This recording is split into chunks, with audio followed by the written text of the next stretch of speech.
сәлеметсіңдер ме балалар? Балалар, біздің бүгінгі музыкалық тақырып сыбызғымен жеткен көне аңыз деп аталады. Яғни, біздің бүгінгі музыкалық саяхатымызда халқымыздың көнеден келе жатқан ұлттық аспабы, үрлеп ойнайтын аспап, сыбызғы туралы және сыбызғының әуені жайлы болмақ. Жорға аю, халық күйі.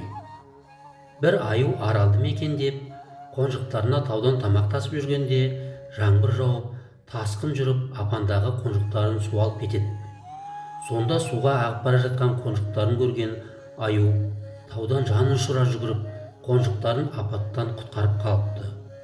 Бұны көрген аңшылар, малшылар аюдың жүрісін күйге салып тартыпты. Содан сол күй жорға аю аталған екен. Балалар, қазір осы жорға аю күйін сыбызғышының орындауында тыңдайық.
Сыбызғы үрлемелі аспап.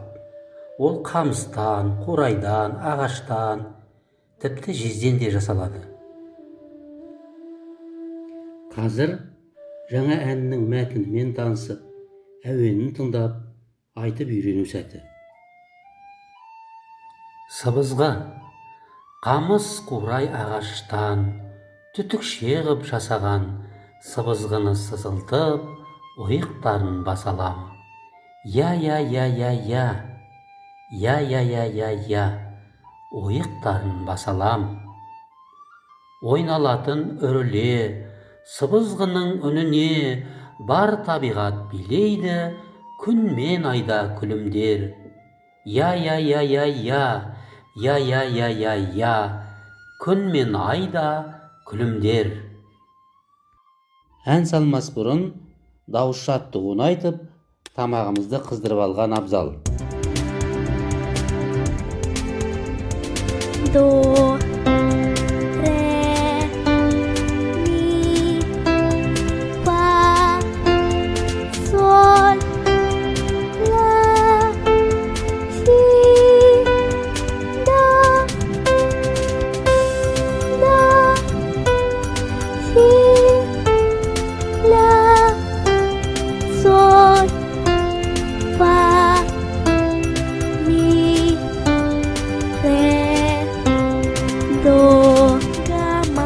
Omashur.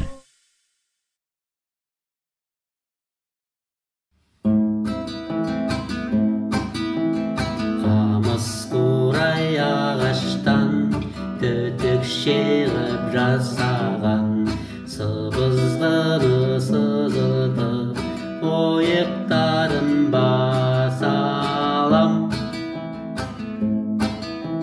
Я-я-я-я-я, я-я-я-я-я, ойықтарын басалам.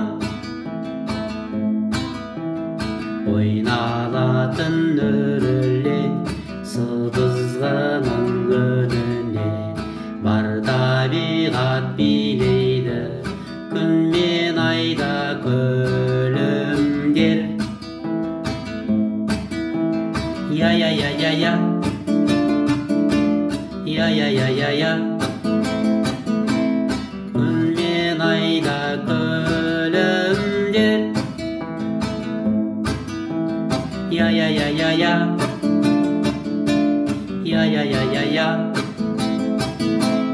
күн мен айда күлімдер.